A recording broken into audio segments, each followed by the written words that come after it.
पिछले वीडियो में मैंने आपको बताया था कि एआई क्या होता है, एआई से जुड़ी कुछ बेहद ही डरावनी घटनाएं और एआई की वजह से किसकी नौकरी जाएगी और क्यों जाएंगी। और इस वीडियो में मैं आपको बताने वाला हूं कि एआई कितने तरह के होते हैं और फ्यूचर में एआई का बुरे से बुरा और अच्छे से अच्छा क्या असर होगा, मतलब एआई की एक्चुअल पावर क्या है, ये आप इस वीडियो से जान जाओगे। तो चलिए बिना समय गंवाए वीडियो को जल्दी से शुरू करते हैं।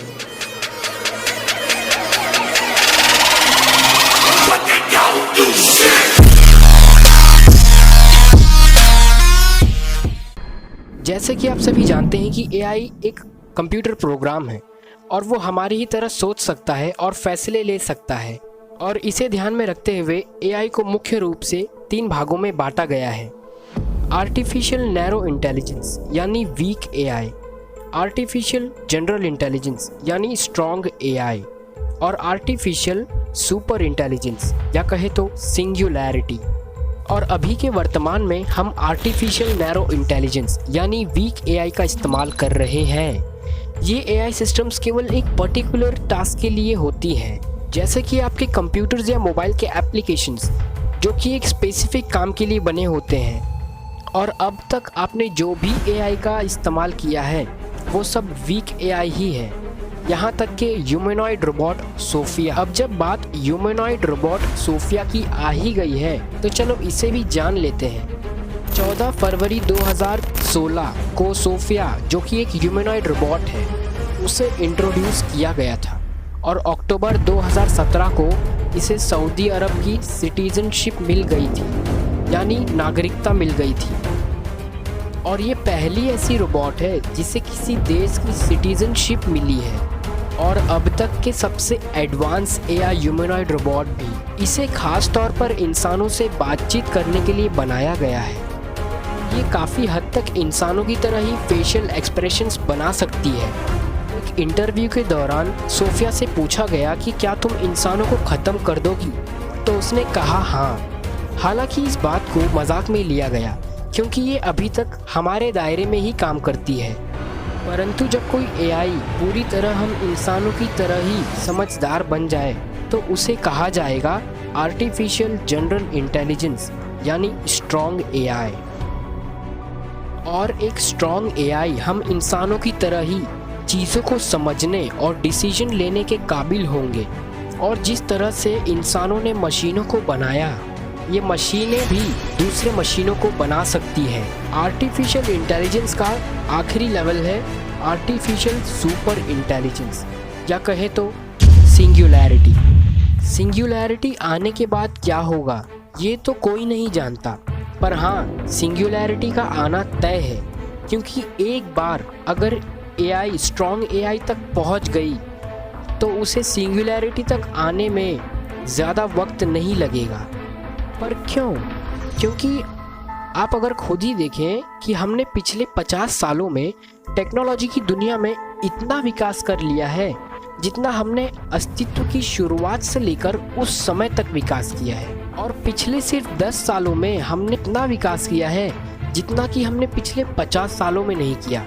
इसका मतलब अब हम कम समय में ज़्यादा विकास कर रहे हैं। देखो, सिंगुलैरिटी के आने के बाद क्या होगा ये तो कोई नहीं जानता, लेकिन एक अनुमान लगाया जा रहा है कि इन 2 हादसों में से कोई एक घटना घटेगी। पहली, या तो हम इंसानों का अस्तित्व ही मिट जाएगा और दूसरी, या तो हम इंसान पूरी तरह अमर हो जाएंगे। और ये एआई हमारा रक्षक बनेगा या भक्षक, ये तो समय ही बताएगा। समय से याद आया कि अगर आपने अभी तक हमारा टाइम ट्रैवल का वीडियो नहीं देखा है तो यार ज़रूर देखना, जिसका लिंक आपको डिस्क्रिप्शन में मिल जाएगा। आर्टिफिशियल इंटेलिजेंस अगर हमारा रक्षक बनेगा तो हम इंसानी सभ्यता का भविष्य काफ़ी सुहाना होगा। लेकिन अगर ऐसा ना हुआ तो, जैसे कि थियोरी ऑफ इवोल्यूशन से हमने सीखा है कि कोई भी बुद्धिमान प्राणी अपनी सभ्यता को बचाने के लिए वो सब करने को तैयार होगा जिससे कि वो अपनी प्रजाति को बचा सके या बढ़ा सके। हम इंसानों ने भी इसी सिद्धांत को फॉलो किया था और ऐसा कहना गलत नहीं होगा कि सुपर इंटेलिजेंस एआई भी इसी सिद्धांत को फॉलो करेंगे। ह्यूमन ब्रेन इस दुनिया का सबसे कॉम्प्लेक्स चीज़ है लेकिन फिर भी इसकी एक लिमिट है। इनमें भी एक फिक्स अमाउंट ऑफ न्यूरॉन्स होते हैं, लेकिन एक एआई की कोई सीमा नहीं होगी। भले ही प्रेजेंट टेक्नोलॉजी के फील्ड में हमारे कंप्यूटर्स उतने पावरफुल नहीं हैं, लेकिन वो वक्त भी दूर नहीं, क्योंकि हम टेक्नोलॉजी के फील्ड में एक्सपोनेंशियली ग्रो कर रहे हैं और उस समय इन एआईज़ की कोई सीमा नहीं हो। वो पूरे कंप्यूटिंग सिस्टम्स को यूज़ कर पाएंगे। और आपको एक फैक्ट बता दूं कि ह्यूमन ब्रेन में न्यूरॉन्स का डेटा ट्रांसफरिंग का स्पीड 400 किलोमीटर पर आवर है, और जबकि कंप्यूटर्स की दुनिया में डेटा ट्रांसफरिंग लाइट के स्पीड से होती है, यानी 3 लाख किलोमीटर पर सेकेंड। और इसीलिए इन एआईज़ की कोई लिमिट नहीं होगी। और अगर इंसान और एआई के बीच में जंग हुई तो हम ये जंग कभी नहीं जीत पाएंगे, कभी नहीं। ये बिल्कुल ऐसा होगा जैसे कि एक चींटी इंसान से लड़ रही हो। यहाँ वो चींटी हम इंसान हैं और वो इंसान एआईज़। और आप जानते ही होंगे कि राह चलते चींटियों के साथ हम इंसान क्या करते हैं। और सर स्टीफन हॉकिंग ने अपने पूरे जीवन काल में एक बार नहीं बल्कि कई बार कहा है कि एआई कुड एंड मैनकाइंड। और जो लोग पूरी तरह एआई को समझते हैं, उन्होंने भी अपने जीवन काल में ऐसे ही कई स्टेटमेंट्स दिए हैं, जैसे कि एआई दुनिया का अंत होगा, एआई दुनिया की सबसे आखिरी इन्वेंशन होगी। परंतु अगर एआई हम इंसानों का रक्षक बन जाए तो हम इंसानों का भविष्य बहुत ही सुहाना होगा, क्योंकि वो हमारे कई तरीक़ों से मदद कर सकते हैं। एआई के ज़रिए हम किसी भी सवाल का हल निकाल सकते हैं, जैसे कि टाइम ट्रेवल कैसे किया जाए या भुखमरी को कैसे ख़त्म करें। यूनिवर्स के बहुत से सवालों के जवाब मिल जाएंगे। एआई किसी भी घटना की करोड़ों पॉसिबिलिटीज़ और प्रोबेबिलिटीज़ को कैलकुलेट कर उसके आउटकम्स की काफ़ी हद तक संभावना निकाल सकता है। एआई की मदद से हम अपने ओशन के रहस्य और डार्क एनर्जी के रहस्य को भी जान पाएंगे। जैसे कि हम सभी जानते हैं कि हमारे आसपास की सभी चीज़ें एटम से बनी हैं, और साइंटिस्ट ये हमेशा से मानते हैं कि एटॉम्स को रीअरेंज किया जा सकता है।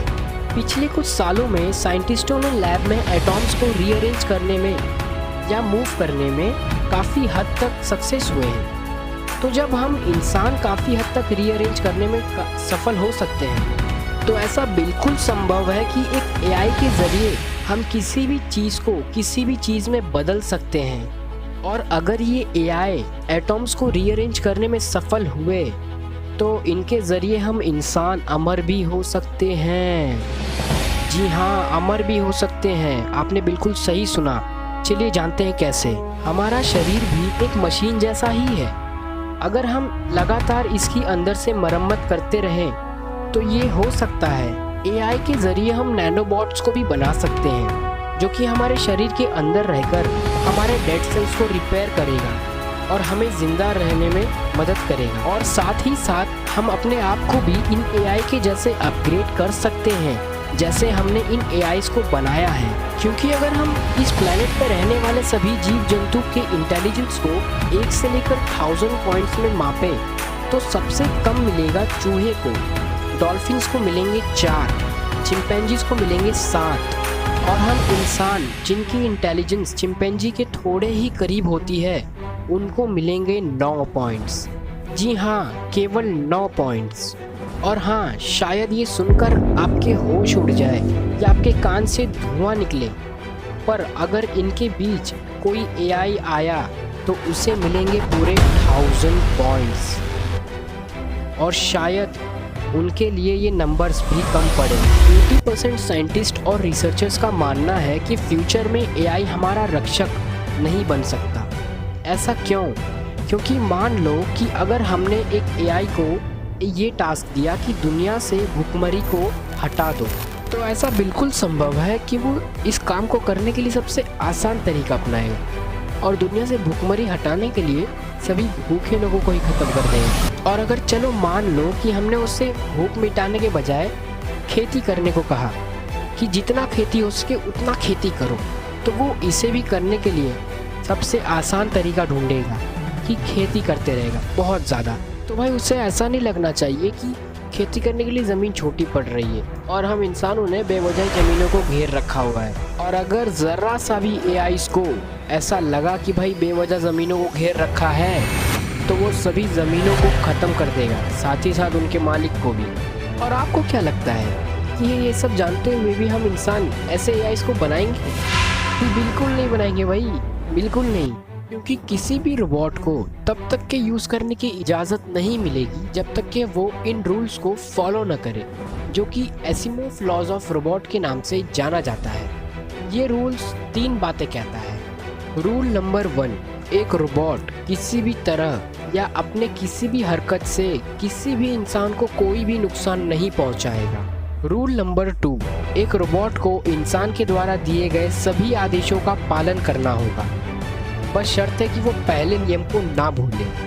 मतलब अगर एक इंसान एक रोबोट को किसी दूसरे इंसान को मारने का आदेश देता है तो वो इस आदेश को छोड़कर उसके बाकी सभी आदेशों का पालन करे। रूल नंबर 3, एक रोबोट को अपना अस्तित्व बचा कर रखना है, पर वो पहले 2 नियम को ना तोड़े। पर यहाँ हम बात कर रहे हैं आर्टिफिशियल इंटेलिजेंस की, और आप जानते ही होंगे कि एआई एक कंप्यूटर प्रोग्राम है जो कि हमारी ही तरह सोचता है और चीज़ों को समझता है, साथ ही साथ खुद ही से डिसीजन भी ले सकता है।